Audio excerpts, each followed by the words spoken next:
नमस्कार दोस्तों। कल हमने बातें की थी एक टॉपिक के ऊपर, विसरण। आज उसी टॉपिक के ऊपर हम आगे बातें करेंगे।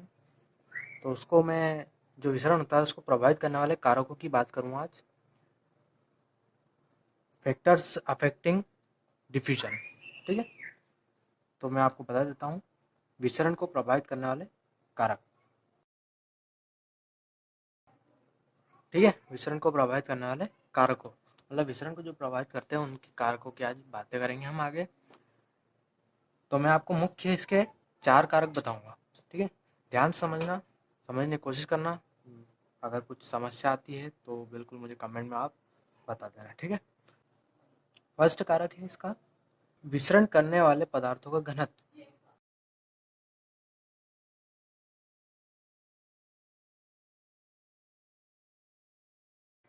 ठीक है, ये फर्स्ट कारक इसका क्या है, विसरण करने वाले पदार्थों का घनत्व। विसरण करने वाले पदार्थ हमने कल बातें की थी, कौन कौन से पदार्थ हो सकते हैं।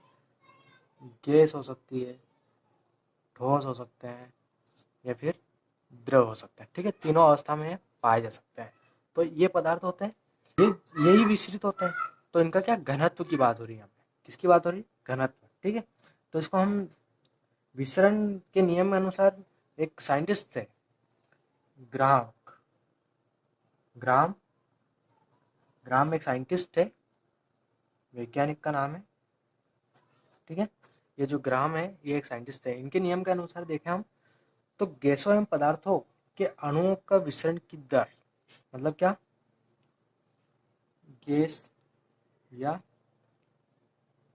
पदार्थ जो भी हो सकता है, कुछ भी हो सकता है, गैस या पदार्थ, उनके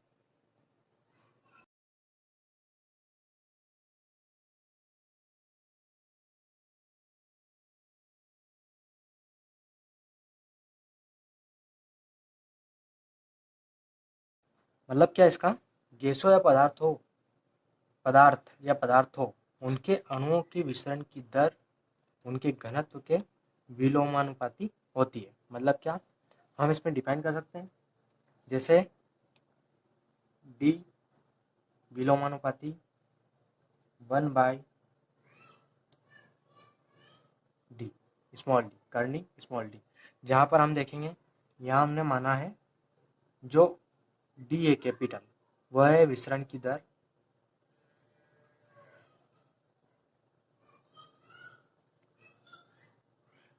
और जो स्मॉल डी है उसको हमने माना है विसरित होने वाले पदार्थ का घनत्व। ठीक है दोस्तों, ये दोनों चीजें इसके अंदर डिफाइन की, एक ये रहा एक ये रहा, डी और डी इन दोनों के क्या होता है, विलोमानुपाती होता है। ठीक है,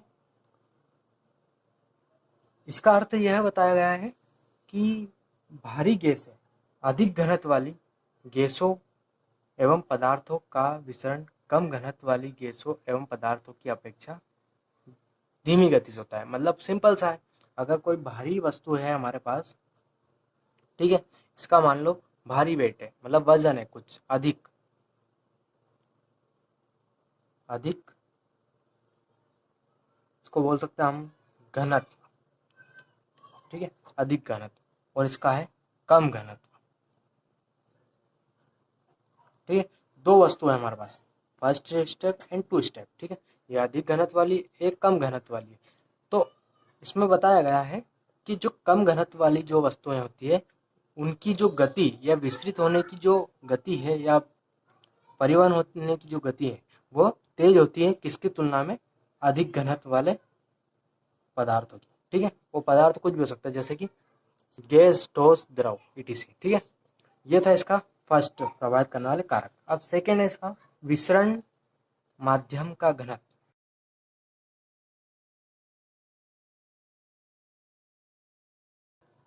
सेकेंड है विसरण माध्यम का घनत्व। ठीक है, तो विसरण माध्यम का घनत्व यानी क्या, कुछ समझ में आ रहा है, माध्यम किसी चीज का माध्यम, मतलब उसको प्रभावित होने वाली एक, मतलब जैसे कि बाइक को चलाने के लिए उसको इंजन जैसे एक माध्यम का कार्य करता है, या फिर पेट्रोल एक माध्यम कार्य करता है, इसी टाइप विसरण करने वाले माध्यम का घनत्व अधिक होने पर विसरण की दर कम हो जाती है।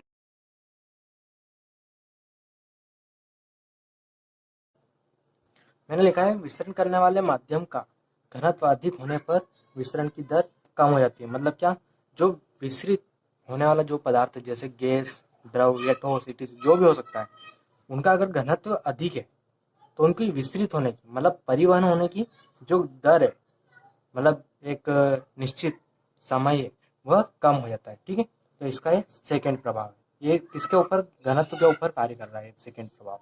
थर्ड नंबर पे है, तीसरे नंबर पे हमारे पास तापक्रम। ठीक है, तापक्रम आपको पता ही है, टेम्परेचर बता देता हूँ आपको मैं।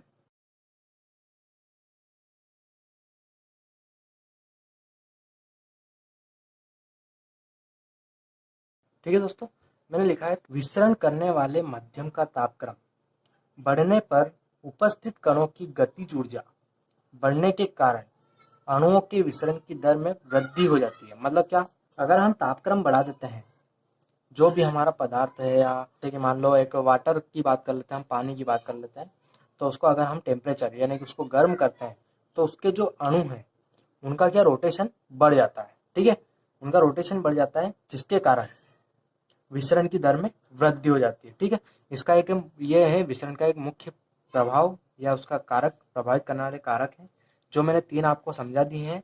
और फोर्थ नंबर पे है, लास्ट बचा हमारे पास, फोर्थ नंबर पे विसरण दाब प्रवणता। ठीक है दोस्तों, तो वीडियो थोड़ी ज़्यादा लंबी हो जाएगी। ऐसे मुख्य इसके तीन ही प्रभाव काफ़ी है, अगर आपको समझ में नहीं आते तो फिर भी एक बार पूछ सकते हो, लेकिन ये तीन मुख्य इसके प्रभाव है। और विसरण दाब प्रवणता आप देख लीजिएगा एक बार आपके चैप्टर में। कोशिश करूंगा कि अगली वीडियो में मैं आपको ये चीज़ें बता सकूं कम्प्लीटली। ठीक है दोस्तों, अगर कोई भी समस्या आती है तो इन चीज़ों को आप डबल से पूछ सकते हैं। कुछ भी कहीं भी मिस्टेक आती है, मेरी राइटिंग में मिस्टेक या कुछ भी है, तो आप मुझे कमेंट करके बिल्कुल बता सकते हैं। ठीक है, धन्यवाद।